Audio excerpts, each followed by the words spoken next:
que le Père de notre Seigneur Jésus-Christ ouvre à sa lumière les yeux de notre cœur pour que nous percevions l'espérance que donne son appel. Alléluia, Alléluia, Alléluia, Amen. Le Seigneur soit avec vous. Et avec votre Lecture de l'Évangile de Jésus-Christ selon Saint Marc. Gloire à toi, Seigneur. En ce temps-là, on envoya à Jésus des pharisiens et des partisans d'Hérode pour lui tendre un piège en le faisant parler. Et ceux-ci vinrent lui dire, « Maître, nous le savons, tu es toujours vrai, tu ne te laisses influencer par personne, car ce n'est pas selon l'apparence que tu considères les gens, mais tu enseignes le chemin de Dieu selon la vérité. Est-il permis, oui ou non, de payer l'impôt à César l'empereur ? Devons-nous payer, oui ou non ? Mais lui, sachant leur hypocrisie, leur dit, « Pourquoi voulez-vous me mettre à l'épreuve ? Faites-moi voir une pièce d'argent. » Ils en apportèrent une. Et Jésus leur dit, « Cette effigie et cette inscription, de qui sont-elles ? De César. » Répondent-ils. Jésus leur dit, « Ce qui est à César, rendez-le à César, et à Dieu ce qui est à Dieu. » Et ils étaient remplis d'étonnement à son sujet. Acclamons la parole de Dieu. Louange à toi, Seigneur Jésus. Bénissons le Seigneur, mes amis.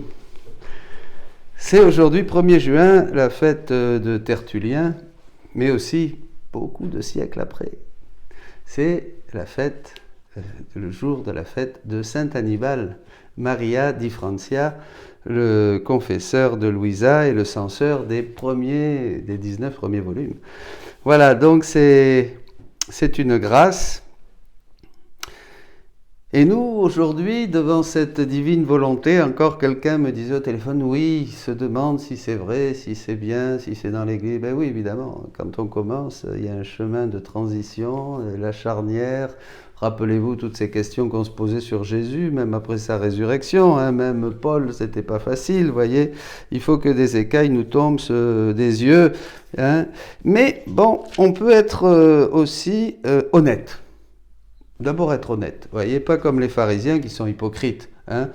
Jésus prend une pièce et puis dit, apportez-moi une pièce, on va voir. Eh ben, apportez-moi les écrits de Louisa, on va les étudier. Il faut être humble, on va étudier pour voir, et ça a déjà été fait.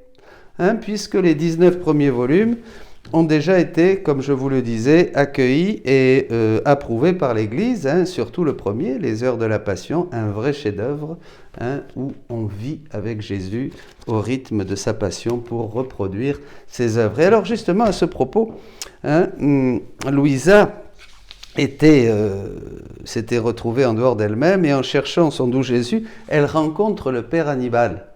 Donc qui est dans la gloire au ciel. Il était tout joyeux, et il me dit, sais-tu combien de magnifiques surprises j'ai trouvées ? Je ne pensais pas qu'il en serait ainsi lorsque j'étais sur la terre, même si je pensais avoir bien agi en publiant les Heures de la Passion. Mais les surprises que j'ai trouvées sont merveilleuses, ravissantes, d'une rareté encore jamais vue. Tous les mots de la passion de notre Seigneur se sont transformés en lumière, toutes plus belles les unes que les autres, toutes entrelacées, et ces lumières s'intensifient à mesure que les créatures font les heures de la passion. Là, ça m'a donné un bon coup de pied, parce que je me suis dit, là, il faut que je sois plus fidèle, tous les jours. Vous vous rendez compte qu'on va avoir de belles surprises au ciel. Il faut espérer, hein, évidemment. Hein. De sorte que d'autres lumières s'ajoutent aux premières lumières. Donc, dès qu'on fait les heures de la Passion, on se prépare des lumières et des lumières et des lumières dans le ciel. Jésus l'avait dit dans l'introduction, hein, très clairement, de ses œuvres, de ces 24 heures. Mais ce qui m'a le plus étonné, ce sont les quelques commentaires que j'ai publiés concernant la divine volonté. Chaque commentaire est devenu un soleil, et ces soleils, revêtant de lumière leurs rayons, forment un tel émerveillement de beauté que l'on en demeure ravi, enchanté. Tu ne peux imaginer ma surprise en me retrouvant au milieu de ces lumières et de ces soleils. À quel point j'étais heureux, et je remerciais notre Dieu très haut, Jésus, qui m'avait donné l'occasion et la grâce de faire cela. Toi aussi, remercie-le pour moi. C'est beau, hein? C'est beau. Alors, Saint Annibal di Francia, eh bien, oui, une place absolument exceptionnelle dans l'histoire du troisième fiat, puisque, avant lui déjà, Louisa a toujours été accompagnée par des prêtres. Toujours. Et ça, c'est un signe. Il lui fallait la bénédiction du prêtre, sur la main, sur le front, pour qu'elle sorte de cet état de pétrification tous les jours. Et si le prêtre ne venait pas, Jésus ne la libérait pas. C'est quand même exceptionnel. Et ça montre combien elle a dû se soumettre à l'Église. Même quand les livres ont été confisqués par une histoire de la Providence, c'était pas le temps, eh bien, elle s'est soumise à l'Église. Et la messe était célébrée tous les jours chez elle, pendant pratiquement tout le temps. Et ça, c'est rare à cette époque surtout, vous imaginez. Alors, allons au tome 20. Le premier texte était du tome 22, 17 juin 1927. Au tome 20, au 6 novembre 1926. Parce que c'est très important, et surtout pour nous, les prêtres. Et j'invite encore mes frères prêtres à s'inscrire à cette vidéoconférence qui va commencer de manière régulière pour que nous puissions nous réunir dans la suite, dans le prolongement de Saint Annibal, comme l'a voulu Jésus, Dieu, bien sûr, puisque là, il s'agit du troisième fiat, donc de l'achèvement de toute la création et de toute la rédemption. Après avoir tout fait et n'ayant plus rien d'autre à faire, j'ai tout confié aux apôtres, afin qu'ils puissent être les annonceurs du royaume de la rédemption. Ben voilà, les apôtres, Pierre, Paul, Jean et tous les autres. Et que les fruits des œuvres que j'ai accomplies pour le royaume de la rédemption puissent venir. Ils ont commencé, ils ont annoncé, ils ont proclamé, ils ont prié, ils ont guéri, ils ont fondé des églises, ils ont fondé des communautés, ils ont célébré l'Eucharistie. La même chose se passera pour le royaume du Fiat suprême. Nous le ferons ensemble, ma fille. Là, c'est quand même clair. Jésus, alors si on n'est pas honnête, évidemment, Jésus fait clairement un parallèle entre la proclamation du royaume de la rédemption par ses premiers apôtres et la proclamation du royaume de la divine volonté par les premiers, donc Saint Annibal et ceux qui vont suivre. C'est au même niveau. Alors bon, on ne peut pas y croire, on peut dire non, j'y crois pas, mais c'est quand même là clair les paroles de Jésus. Ah, vous allez dire, oui, mais c'est une révélation privée. Ah oui, mais d'accord, on ne peut pas s'en sortir, mais il faut être honnête. On revient à l'évangile, il faut être honnête. Voilà, c'est tout. Et c'est pas toujours facile, et je l'avoue, et je le confesse moi-même. Au début, ça peut... Mais là, tes souffrances, tes longs sacrifices, tes incessantes prières, pour que mon royaume puisse venir bientôt, il s'agit du royaume de Dieu. Attention, c'est pas une révélation sur, je sais pas, un petit mystère de la foi. Donc, il n'y a pas de petit mystère de la foi, ils sont tous grands, ils se tiennent tous. Mais là, c'est le royaume puisse venir bientôt. Et mes manifestations concernant ce royaume, c'est-à-dire tout ce qui va suivre, et tous les fruits, les effets, les prodiges de ce royaume sur la terre comme au ciel, puisque c'est le royaume de la divine volonté.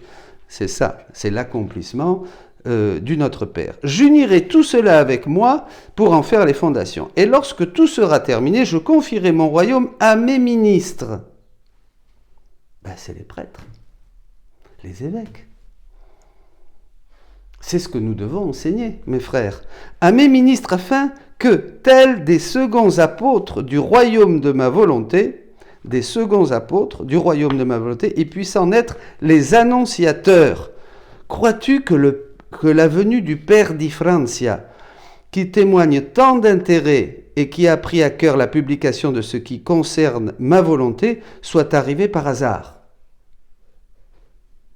Non. Dit Jésus, non, je l'ai moi-même organisé. Mais bien sûr, tout est la providence, la sagesse de Dieu qui atteint un bout à l'autre de la terre, bien sûr, fait tout avec sagesse. Je l'ai moi-même organisé. C'est un acte providentiel de la suprême volonté qui le veut comme premier apôtre et programmateur du divin fiat. C'est le premier apôtre de l'annonce de cette ère de la sanctification, de l'annonce de cette Pentecôte d'amour, de l'annonce de ce triomphe du cœur immaculé de Marie, de l'annonce de la divine volonté qui aujourd'hui vient régner au milieu des créatures et prépare dans nos cœurs, en étendant le royaume de Dieu, la venue de Jésus-Christ. C'est simple. Et comme il se trouve être le fondateur d'un ordre, oui, il est plus facile pour lui de contacter les évêques, amen Seigneur, bénissons nos pasteurs, les prêtres et les gens, c'est-à-dire tout le monde, et également dans son propre institut afin de proclamer le royaume de ma volonté. C'est pourquoi je l'aide tellement et je lui donne une lumière spéciale parce que pour comprendre ma volonté, il faut de grandes grâces. Pas de petite lumière, mais un soleil pour comprendre une volonté divine, sainte et éternelle, de même qu'une grande disposition de la part de celui à qui est confiée cette charge. C'est moi également qui ai organisé la venue quotidienne du prêtre, afin de pouvoir trouver rapidement les premiers apôtres du fiat de mon royaume, et qu'ils puissent proclamer ce qui concerne ma volonté éternelle.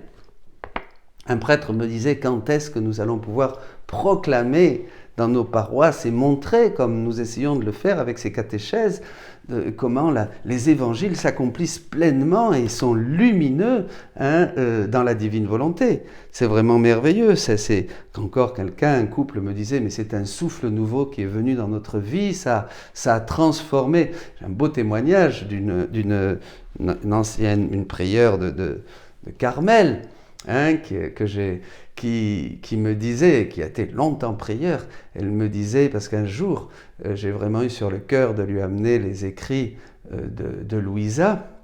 Ça me coûtait un peu parce qu'il fallait y aller. Et alors, je me souviens que je lui ai apporté, et elle m'a écrit il n'y a pas longtemps me disant « Mais merci, merci, merci », maintenant elle est âgée, elle n'est plus prieure, « Merci mon Père pour m'avoir apporté ces écrits », Et ils ont renouvelé toute ma vie de prière. Ils m'ont donné des grâces comme jamais. Et c'était une mère prieure de Carmel qui connaissait très bien les saints du Carmel et qui était vraiment une sainte femme. Et c'est beau de voir comment à la fin de sa vie, comment les écrits de Louisa ont transformé, elle me dit, ont transformé ma vie de prière. Et ça me fait penser à ce que dit Jésus à Louisa, la manière que je t'enseigne de prier, tu ne la trouveras non plus nulle part ailleurs.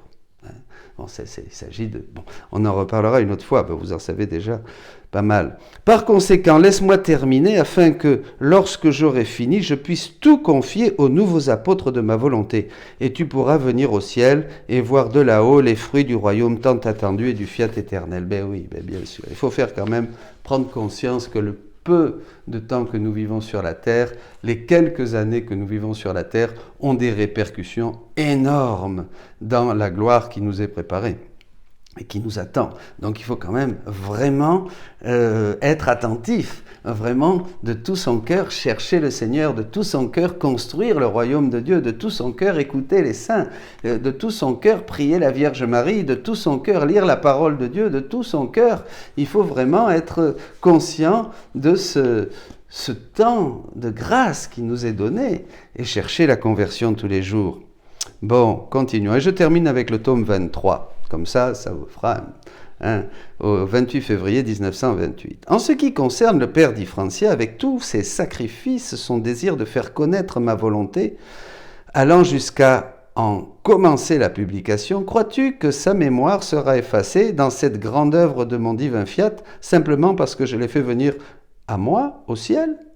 Non.